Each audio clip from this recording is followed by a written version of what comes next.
You who feel too much, yes, you who tremble beneath the unseen weight of the room, who carry the mood of others like an uninvited guest clinging to your chest, who absorb the hidden tears behind a smile, there is something I must say to you now. Not to comfort you, no, but to awaken you. You are not merely sensitive, you are not simply emotional. You are in possession of a hidden faculty, a sacred attunement, yet one that comes with a terrible burden. And if you do not recognize it, if you do not confront it, it will consume you. For what you call feeling too much is not your weakness, it is your shadow knocking. In my work, I encountered many such souls. They walked into my office like ghosts alive, yes, but dimmed, as if their flame flickered behind a thick veil. They spoke softly, often apologizing for their existence. They were the first to cry, yet the last to understand why. They felt for others, they wept for the world, they flinched at cruelty, but beneath all this sensitivity, I perceived a deeper, darker phenomenon, a forgotten contract made with the unconscious, forged not in the daylight of reason, but in the midnight of the soul. You see, the person who feels too much is often the one who has disowned too much. They have unconsciously sacrificed their right to boundaries, to rage, to assertion, to the monstrous parts of themselves, all in exchange for love, approval, or survival. In doing so, they became empty vessels for the projections of others. Their emotions are not only their own, they are echoes, resonances of ancestral grief, suppressed truths, unmet needs that swirl in the collective unconscious like phantoms looking for form. They become the chosen receptacle, the empathic scapegoat, the one who bleeds so that others might stay clean. But this is not sainthood, this is shadow. And here is the chilling truth. The more you suppress the darker aspects of your nature, your capacity for aggression, power, ambition, and chaos, more they twist themselves into your sensitivity. The more you repress your inner serpent, the more it coils around your nerves and strikes inward, making you ache without knowing why. The one who feels too much often does so because they have not dared to feel everything, especially the things deemed unworthy, unspiritual, or unlovable. In the dream world, this reveals itself with great clarity. There was once a young woman who brought me a dream. In it, she wandered through a white forest in winter. The snow was untouched, pure, too bright, but beneath the snow she heard screams. As she stepped, the snow cracked like thin ice, revealing black soil and bones. She was horrified, and yet the dream insisted step again, step deeper. The forest wanted her to disturb its peace. She wept in my office and asked what it meant. I told her, the snow is your goodness, the bones are your truth. That, my dear listeners, is the secret most cannot bear. Your oversensitivity may be the result of over-identifying with only half of yourself. You are trapped in the archetype of the innocent, the healer, the empath, but you have not yet embraced the destroyer, the judge, the wild animal. These parts remain in the unconscious, not gone but buried, where they ferment. And the more you neglect them, the more they poison the very emotions you call your gift. You suffer not because you feel too much, but because you feel too selectively. Even the Christ had a whip in the temple. Even the Buddha had to confront Mara. Wholeness does not mean perfection, it means integration. It means that the one who weeps must also be the one who can roar. The one who gives must be the one who can say no. The one who rescues must confront the secret pleasure of being needed. Yes, I said it pleasure. There is often unconscious pride hidden in your pain, an identity constructed around being the one who cares most, the most attuned, the most fragile. But I ask you, who benefits from your fragility? And what dark contract have you signed in order to maintain it? Look around. The world is brimming with projections. The empath attracts the narcissist not by accident, but by design. Not because one is evil and the other pure, but because together they play out the unhealed drama of domination and submission, of visibility and invisibility, of worth and worthlessness. The narcissist externalizes their shadow. The empath internalizes it. One refuses to feel, the other refuses to stop feeling. Both are split, both are incomplete. The only path forward is not escape, but recognition. You must look the other in the eye and say, "What I see in you, I reclaim in me." This is the beginning of individuation, not self-improvement, not spiritual bypass, but the fierce, holy, and uncomfortable task of becoming whole. It requires that you confront the parts of yourself that make you shudder, the parts that want to scream, control, seduce, dominate, the parts that you've judged in others and denied in yourself. Only then will your sensitivity become a gift instead of a curse. Only then will you feel with others instead of for them. Only then will you walk into a room and not be pulled under by the tides of unconscious energy. For now, you must understand this. Your soul is ancient. It remembers what your mind has forgotten. And when you feel too much, it is not just your heart that aches, it is the archetype awakening. It is the shadow whispering. It is the great mystery calling you to dive beneath the surface and touch the place where darkness meets light, not as enemies, but as lovers. If you are still listening, it means your soul has not turned away from the fire, and that is good. Because this path is not for the faint of heart. To descend into the underworld of the psyche, to peel back the layers of illusion that cushion your sensitivity, it is to touch something primordial, ancient, wild. The truth is that the one who always feels too much has not been cursed but initiated. Do you know what that word means, initiation? It is the crossing of a threshold into the unknown. It is the symbolic death of the false self and the birth of the self that contains opposites. Most people live and die without undergoing it. They remain trapped in personas that no longer serve them, clutching identities like armor. But you, your pain, your tears, your rawness are the signs that the veil has already begun to tear. You cannot go back. You must go forward, into the forest, into the abyss, into the very heart of the dream. When I speak of dreams, I do not speak as others do. A dream is not random. It is the soul's theater, the unconscious in symbolic motion. For those who feel too much, dreams are often drenched in water floods, oceans, leaking roofs, terse symbols of the emotional realm overflowing its boundaries. But there is more. In one patient's dream, she saw herself in a sinking house. The walls wept, the furniture floated. She was screaming for someone to save her, but no one came. And then she noticed her own reflection in the window, calm, dry, silent, watching. That is the self-the observing witness who remains whole even as the ego drowns. You must learn to find that part of yourself. You must anchor in it, because the world will not reduce its noise to protect your sensitivity, and neither should you beg it to. You must grow strong enough to walk into chaos and remember your center. I do not mean you must harden. That is the great mistake of our age. Too many confuse strength with numbness. They dull themselves with ideologies, substances, and false identities. No, I mean the opposite. You must awaken the spine of the soul, the inner lion, the serpent of awareness that lives at the base of your being, coiled in sacred stillness until called upon. This is not repression, it is transmutation. It is to take your suffering and refine it into wisdom, to take your grief and turn it into gold. Alchemy is not only an outer science, it is a symbol of psychic transformation.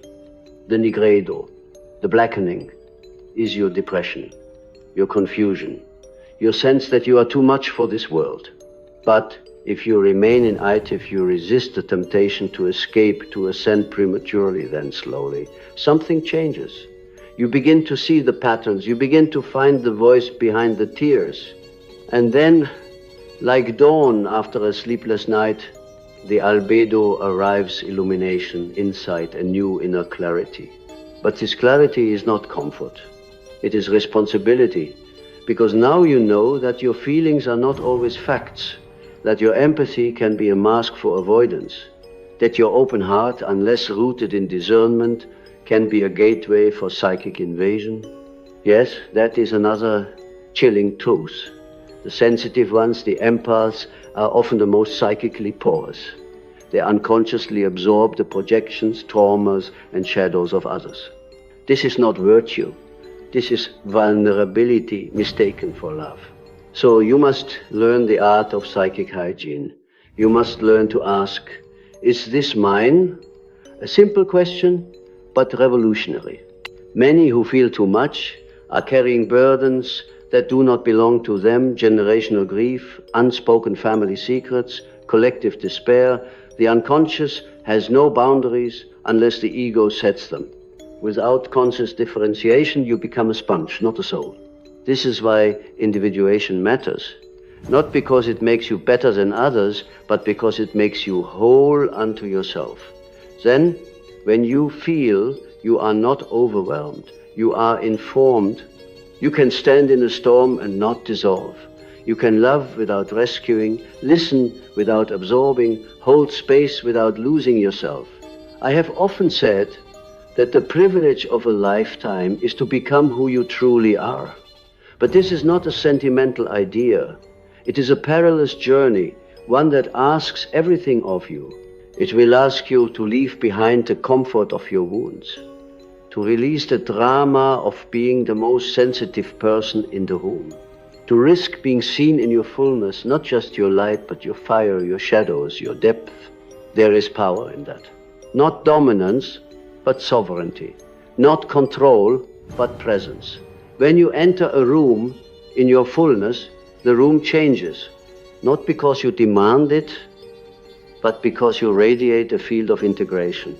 You become the symbol of what others have denied. You become a mirror not to flatter the ego, but to confront the soul. This is why many will fear you. Not because you are too sensitive, but because your sensitivity, once integrated, exposes their numbness. You are a reminder of the depth they avoid. And so they will call you too intense, too emotional, too much. Let them. Their reaction is not your reality. Your task is not to fit in. Your task is to become. And to become, you must stop apologizing. Stop shrinking. Stop translating your truth into a more digestible form. Speak as the dream speaks in symbols, in paradox, in fire and ash and gold. The world does not need more palatable people. It needs souls on fire with authenticity. And that fire, once kindled in the depths of your own darkness, will illuminate far more than your pain. It will illuminate the path for others still lost in the forest of forgetting. The truth, as I have come to see in thousands of patients and dreams, is that you were never too much. The world was simply too unwilling to carry its own unconscious. So it found you soft, open, feeling, and it offloaded its darkness onto you, not as punishment, but because your soul had the potential to transmute it. That potential, however, is not destiny until it is chosen. And choosing it will cost you everything you were told to be. You must die to the identity that was formed around being the emotional scapegoat, the healer, the good child, the one who feels it all so others don't have to. That mask, though praised, is still a mask. Behind it lies a sacred fury, an untamed wisdom, a knowing that precedes language. The one who always feels too much is often the one who has touched the numinous tacite divinino in ecstasy but in grief. Why grief? Because grief is the evidence of love's depth. In it we are stripped bare, forced to meet the gods not as worshippers but as orphans. That grief, when held with courage, becomes the vessel for transformation. It softens the ego's arrogance, it washes away false certainty, and it makes room for something archetypal to rise. This is where the archetype of the wounded healer emerges, not as a title, but as a psychic reality. Chiron, the centaur, who could heal others but not himself, is not just myth. He is you, the one whose wound opens a doorway to the collective unconscious. The one who suffers not in vain, but as part of an initiatory rite. And here lies the great paradox. The wound becomes the site of revelation. The pain you thought disqualified you from wholeness is in truth your invitation to it. But this path is not glamorous. It is not a new age slogan. It is raw, sacred labor. You will weep, you will rage, you will want to turn back. And still, if you are faithful to the inner process, if you stop asking, why me, and begin asking, what is this asking of me? Then you will discover a terrifying freedom. The freedom of no longer being defined by your sensitivity, but animated by it. That sensitivity, you will find, is a form of perception. It is not a flaw, but a compass. It tells you when something is false, when someone's smile is a mask, when a room is soaked in unspoken grief. This awareness is not paranoia, it is shadow sight. It is the psychic antennae of one attuned to the deeper currents of reality. But unless grounded, it will feel like drowning. This is why ritual matters. The modern world, in its haste to deconstruct religion, forgot the soul needs form, not dogma, but symbolic containers. You must create rituals that cleanse, that ground, that allow you to return to yourself after being in the world. Light candles not to escape, but to remember.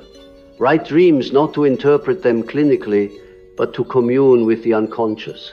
Walk in nature not for exercise, but to rejoin the living myth in the trees, the stones, the silence.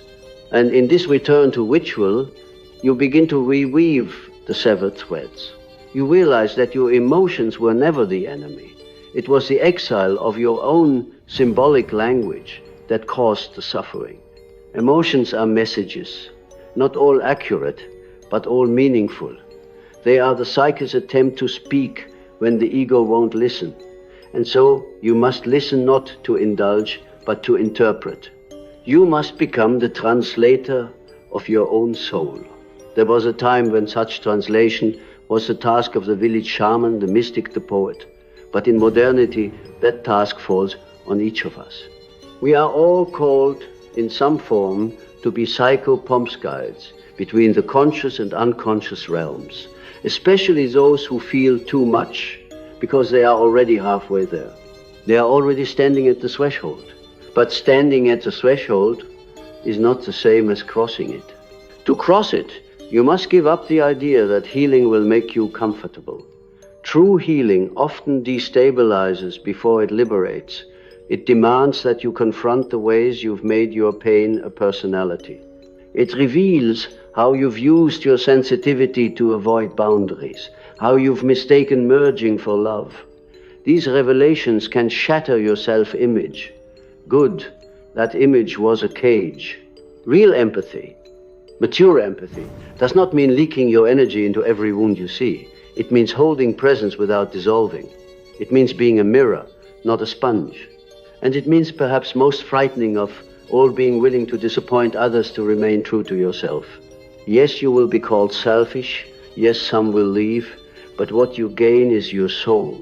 And your soul is not here to be liked. It is here to become. In dreams, I have seen this transformation many times. A woman dreams of drowning in a storm, only to realize the water is her own. A man dreams of a wolf chasing him, only to find the wolf becomes a guide to unfaced. These are not just stories, they are archetypal initiations rituals the soul creates when society no longer offers them. And they are happening inside you. The storm, the wolf, the fire, they are your inner symbols. They arise when your psyche can no longer tolerate the falsehoods you've been living. They are not punishments, they are calls. To deeper embodiment, to sacred solitude, to a wild integrity that no longer seeks permission to feel, to know, to be. So, I ask you, gently but firmly, are you ready to stop apologizing for your depth? Are you ready to let your feelings become fuel for individuation, not proof of deficiency? Are you ready to carry your light not as a weapon or a burden, but as a sacred flame in a world terrified of the dark? Because if you are, then the journey begins now, not with fanfare, but with a breath, with a turning inward, with the courage to meet your own eyes in the mirror and not look away. What, then, becomes of one who no longer apologizes for their depth? Who has turned from the shame of feeling to the sovereignty of being? They do not become invulnerable, they become true. And in that truth is a kind of vulnerability more powerful than any defense, the vulnerability of the fully alive. Such a person walks not above the world, but through it, as one who has kissed the earth in both agony and awe. They become a vessel for presence, for meaning, for mystery. And yet, this path remains lonely at times. It must. Individuation is not the path of the crowd, but of the soul. It draws you away from borrowed beliefs into the wilderness of your own psyche. There, in the silence, you begin to hear the voices you had long disowned. The child who was never held, the adolescent who raged against hypocrisy, the dreamer who feared their own beauty. They return not as ghosts, but as guides. You are not meant to silence them. You are meant to remember them. You see, every part of you that feels too much is a fragment of your wholeness asking to be integrated. You cannot simply banish the anxious one, the needy one, the jealous one. These are not mistakes in your design, they are messengers. They are myths written in flesh, and until you face them, they will control you from the shadows. This is what I meant when I spoke of the shadow, that unconscious counterpart of the ego that holds all you reject, fear, or do not wish to be. The empath, in their unconscious state, often casts their anger, their power, their selfishness into the shadow. They become so identified with compassion and light that they grow fragile, intolerant of their own humanity. But the psyche abhors imbalance. And so what is repressed returns through projection, through illness, through emotional collapse. You must therefore learn to dance with the shadow, not destroy it. You must sit at the table with the parts of you that make you flinch. Only then can you reclaim the energy bound in repression. Only then can you become whole. I recall a patient, let us call her Alina, whose entire life was structured around being good, pleasing, intuitive. She could sense a person's mood the moment they entered the room. She knew how to heal without being asked. And yet she was dying inside. Her dreams grew darker, her relationships chaotic. The very sensitivity that once felt like a gift became a curse. But when she turned inward, truly inward, she discovered that beneath her compassion was rage. Rage at being used, rage at being invisible, rage at never being allowed to have needs. She feared this rage would destroy everything. But as she let it speak without acting it out, but witnessing it, it began to shift. The rage turned into clarity, into boundaries, into the fierce knowing that she had a right to exist, even if no one applauded her light. This is the alchemy of the deep feeler, not to become cold, not to become indifferent, but to become sovereign, to feel not everything, but what is yours. To recognize that being porous is not the same as being receptive. You can be deeply receptive and yet fiercely discerning. The psyche's transformation does not come from eradicating pain, but from giving it a symbolic home. This is what the ancients understood. This is why they told stories of gods who bled, of heroes who fell, of monsters who guarded treasure. These stories were not entertainment, they were maps. And you, my friend, need such a map. Because when you feel too much, you are often lost not just emotionally, but symbolically. The chaos inside you has no myth to hold it. And so you must become your own myth maker. Your dreams will help. Your symptoms will help. Even your suffering, when held with reverence, will help. One night you may dream of drowning, as if the emotions have finally overtaken you. Do not fear it. Ask, what is the water? Whose grief is it? Where did I first learn to hold what was never mine? Another night, you may dream of being chased by a beast, a shadow, a faceless man. Do not run. Turn around. Speak to it. What does it want? What has it come to show you? The unconscious, though terrifying in its rawness, is not your enemy. It is your neglected ally. It carries your gold alongside your wounds. But you must learn its language, not with intellect alone, but with symbol, ritual, and the patience of one who listens beyond words. There is a fire that lives in the bones of those who feel too much. It is ancient. It is holy. But when left untended, it scorches. It leaves you burnt out, bitter, spiritually homeless. You must learn to tend this fire, not to extinguish it, not to let it consume you, but to let it warm and guide. This requires a rhythm of return, a rhythm of going out into the world, sensing, feeling, giving, but then coming back to your body, back to the earth, back to what is yours and what is not. This is the sacred discipline of the modern mystic, to hold both empathy and edges, both compassion and containment. And yes, there will be days when you falter, when your old patterns pull you back into martyrdom, into people-pleasing, into emotional fusion. That is not failure. That is the path. Spiral, not straight. Descent, not escape. Be gentle with yourself. The psyche unfolds in layers. No rose blooms by force. And yet, I must tell you this, there is no return to innocence. Once you have seen, you cannot unsee. Once you have felt the ache of the world in your marrow, you cannot pretend to be untouched. But you can be transformed. You can become the kind of presence that no longer reacts, but responds with wisdom, with strength, with soul. This is what it means to be an initiated empath. Not one who feels too much, but one who feels well. One who has crossed the underworld of their own psyche and emerged not pure but integrated. Not flawless, but faithful to the inner work. You who have felt too much are not broken. You are breaking through. The psyche, in its labyrinthine unfolding, demands that we leave behind the notion of fixing ourselves and instead embrace the deeper task of witnessing ourselves. You who have always felt too much have likely believed that your intensity is a problem to solve, a burden to lighten, an ailment to suppress. But this belief itself is a symptom of the collective neurosis, the widespread disconnection from the inner world and the sacred language of the soul. The modern world has exalted control, efficiency, and emotional detachment as marks of maturity. But these are often mere masks worn over unresolved trauma, over ancestral grief, and unexamined longing. We have made numbness into a virtue and called it resilience.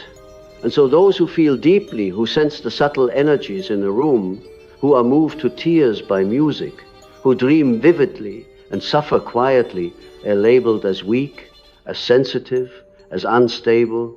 But I tell you this, they are often the most awake. The one who feels too much is often the canary in the mine, the one who senses the collapse before it comes. In ancient times, such individuals were called oracles, prophets, seers.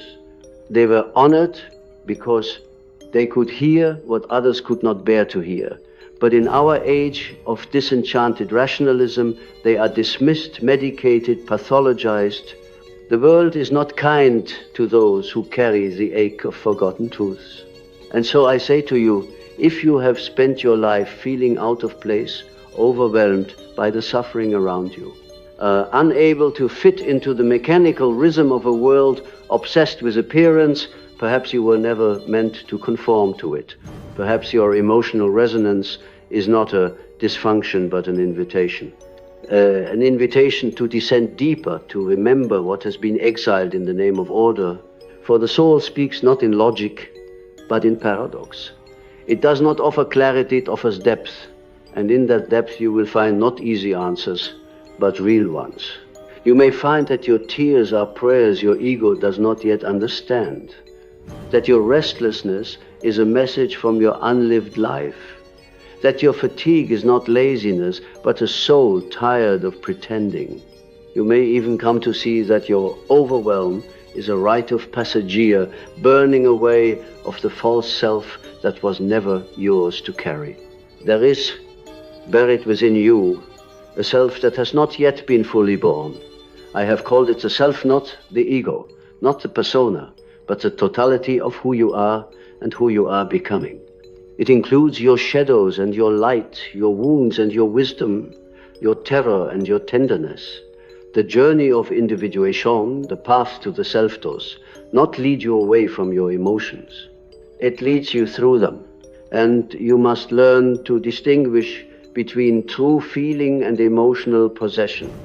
For when your emotional body is hijacked by unconscious complexes, you are not truly feeling, you are reacting.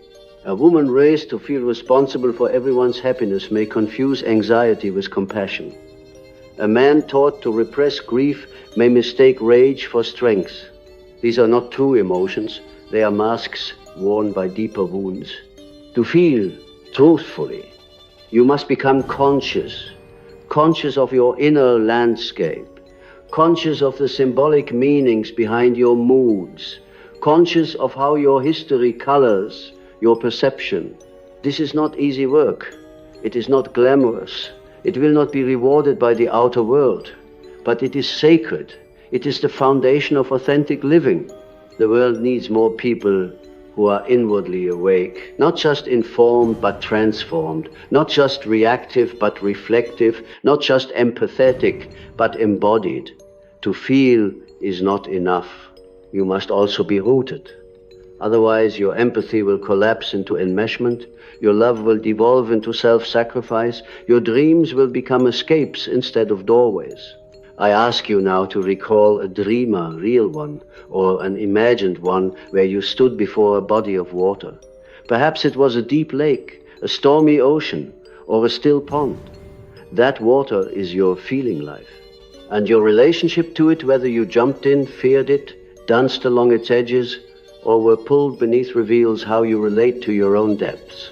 Some of you were taught to fear the water, to stay on land where it's dry, predictable, linear, but the soul lives in the depths. It moves in circles and spirals, not straight lines. You cannot live a soulful life without daring to wade into that water, without touching the grief you inherited, the joy you abandoned, the rage you never allowed to burn clean. I am reminded of a young man who came to me, overwhelmed by the despair he felt every time he was alone. He filled his days with noisy tasks, people, ideas. He feared silence, because in it he heard a terrible emptiness. But through dream work and reflection, we discovered that the emptiness was not a void, it was a womb, a place of potential, a sacred absence, not a meaningless one. Over time, he stopped fleeing the silence, he began to rest in it, and in that rest, his true voice began to emerge, a voice he had silenced long ago to please others. That voice did not scream. It whispered. It said, "I have missed you." And in hearing it, he began to come home to himself. This is the fate of many empaths and deep feelers. You were born tuned to frequencies others ignore. And so you have absorbed not just your own pain, but the collective pain of your family, your society, your ancestral line. You carry grief that is not yours alone. You carry gifts that are meant to be reclaimed. And you must learn slowly to sort what belongs to you from what does not. This is a spiritual discipline. To feel without drowning, to serve without self-erasing, to grieve without becoming grief, to love without losing your center. And in doing so, you do not become less sensitive, you become wise. You begin to wield your empathy like a sculptor wields a blade not to wound, but to shape. You learn to create boundaries, not as walls, but as altars. You begin to say no without guilt and yes without fear. You begin to feel deeply and remain grounded. You become, in short, a vessel for meaning. And so I leave you for now with this. Your task is not to harden, nor to flee, nor to conform. Your task is to remember what it means to be whole, to feel the world in your bones. Yes, but also to feel yourself. To stop asking for permission to exist. To stop apologizing for your intensity. And to start listening, really listening, to what your soul has been whispering all along. Now we descend not with fear, but with reverence into the ancient cathedral of your unconscious, where the archetypes live, not as abstract ideas, but as living realities. They are not fiction. They are forces, energies that exist outside the personal ego and yet take up residence within the contours of your life. To feel too much is often a symptom that these forces are moving within you unrecognized. What you call anxiety may in fact be the goddess of chaos knocking on the walls of your psychic house, asking to be known. What you call depression may be the crone come to strip away your illusions. What you call sensitivity may be the wounded healer archetype waking in your bloodline. You see, archetypes are not fantasies, they are patterns of meaning. They are older than any civilization, and they speak a symbolic language the conscious mind has forgotten. You do not meet them in your calendar or on your to-do list. You meet them in dreams, in art, in moments of crisis, in sudden attraction or dread. They show up in the faces of strangers who affect you more than they should, in the loops of love and betrayal that keep repeating in your life, in the voice that rises when you are most afraid and yet strangely alive. One of the most haunting truths I have come to know is this: what you repress returns as fate. And so, if you were taught to reject your deep feeling nature, your unconscious will attract experiences that force you to confront it. Perhaps you will fall in love with someone who opens your emotional world only to abandon you. Perhaps your body will fall ill in protest of the unacknowledged grief within you. Perhaps you will sabotage your success because some part of you believes feeling deeply is incompatible with power. This is not punishment. This is initiation. You must understand this. The archetype does not care for your comfort. It seeks wholeness. And wholeness, my friend, is often found through ruin, through disorientation, through falling apart. You must fall into the underworld of your own soul. That is a descent into the shadow. The shadow is not evil. It is not the devil within. It is everything you refuse to see. It is the grief you denied as a child, the envy you hide behind virtue, the desire you drowned in duty. It is your creative fire, your rage, your erotic longing, your divine madness soul buried beneath the polite self you show the world. The deeper you feel, the more expansive your shadow tends to be. Because somewhere along the line you were told, don't be too much. And so you began dividing yourself into acceptable fragments. But the soul does not want your fragments. It wants your totality. So what do? We turn inward, we sit with the dreams, we draw the symbols, we pay attention to the inexplicable tears that rise when a particular song plays. We ask, what part of me longs to speak through this image, this emotion, this memory? Let me tell you about a dream from a patient, let us call her Mira. In the dream, she was walking barefoot through a dark forest, bleeding from her hands, yet feeling strangely alive. She approached a ruined chapel overgrown with vines. Inside, a young girl with wolf eyes whispered, "You abandoned me." When Mira awoke, she was shaking. For weeks, she could not explain the impact, but I knew what she had touched. An inner exile, a piece of her soul she had cast out because it felt too wild, too much, too emotional. That wolf-eyed girl was her instinctual self wounded, but waiting. And when she dared to meet that girl, not to fix her, but to witness her, she began to reclaim power she didn't know she had. She stopped apologizing for her intuition. She stopped pretending she was okay when she wasn't. She began to say what she truly meant. Not everyone liked it, but her soul did, and that was enough. So I ask you, what part of you have you exiled in order to be loved? What emotion have you stuffed beneath your rituals of daily life, hoping it would die quietly? It won't. It will wait, and it will return first as discontent, then as illness, then as a calling. It is your calling. You must stop fearing your own depth. You were not made to be a porcelain doll of emotional control. You were made to be a chalice, fragile and holy, trembling with life, overflowing with truth. You do not need to be less. You need to be more whole, and wholeness includes your paradoxes. You may be both tender and fierce, both disciplined and chaotic, both rational and mystical. Stop choosing. The self is not a single mask. It is the great container of all opposites. And the more you integrate, the more your sensitivity becomes not a curse but a compass. For this world is starving for people who can feel, who can stand in the fire of emotion and not flee, who can hear the anguish beneath someone's words and respond not with advice but with presence, who can create, not just consume, who can weep for strangers and still smile at the sun. This is not sentimentality. This is the beginning of the new human. And so, if you always felt like your feelings were too much, what if you are here to help restore feeling to a world that has forgotten how? Not by fixing it, not by saving anyone, but by becoming fully yourself. The journey is long. The forest is dark, but the chapel is still there within you waiting. And the wild child you once were still calls out with wolf eyes and holy blood, whispering, I am not too much, I am what's been missing. Let us now bring to completion the journey that began with a feeling of being too much, too porous, too affected.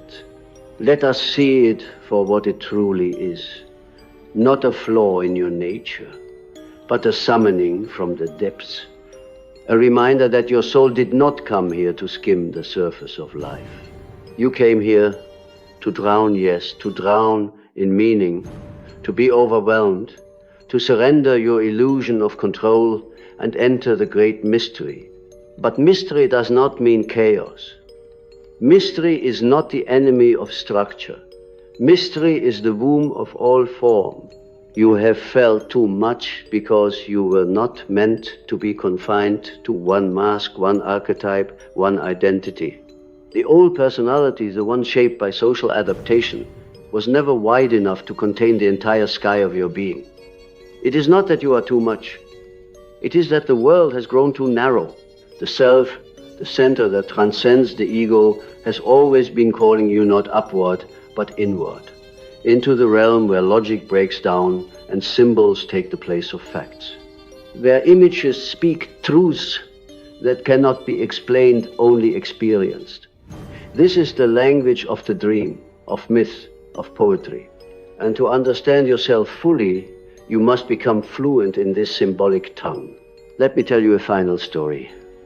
There was a woman I worked with whose sensitivity tormented her. She cried easily. She saw images in her dreams of floods, of drowned cities, of angels weeping blood. She feared she was mad. But as we worked together, we uncovered an ancestral line of prophets, of mystics, of women who saw visions during childbirth, who sang the dead into peace. Her feelings were not random, they were ancestral memory. She was not broken, she was a vessel. And when she stopped resisting, when she stopped trying to cure herself, she began to write, to paint, to teach. Her pain did not vanish, but it transformed. It became meaningful. This is what individuation truly means, not becoming perfect, not becoming balanced in the way society demands, but becoming whole, becoming real, reclaiming every lost piece of yourself from the dungeon of shame and weaving them back into your being with threads of gold. Gold, that is the secret alchemical image that ends this process. The gold is born of suffering. The philosopher's stone, the lapis, is created through the transformation of base matter, through burning, through dissolution, through the embrace of contradictions, and so it is with the soul. The more you feel, the more potential gold you carry. But you must transmute it, not suppress, not escape. You must feel it fully, see it clearly, and allow the inner opposites to meet. That is a great work. And so I ask you now, not as a teacher, but as a fellow traveler of the psyche, will you continue to run from your depths, or will you turn inward and meet the one you have feared most, your true self?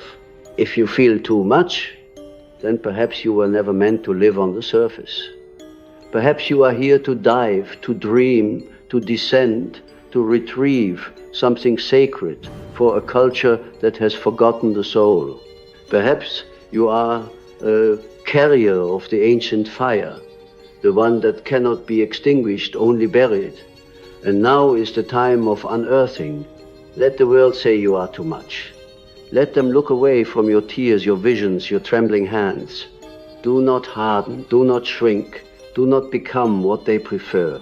Instead, go to the forest, go to the well, go to the dream. Let the inner voice speak louder than the noise of the marketplace. Let your sensitivity become a discipline, a devotion, a path of knowing that cuts deeper than intellect ever could. And when you feel the ache, rise again, and it will. Do not panic. Do not label it as weakness. Sit with it. Breathe into it. Ask it what it wants to show you. Because in that moment, you are closest to the divine. You are close to the truth. And the truth is this: you were never too much. You were always sacred.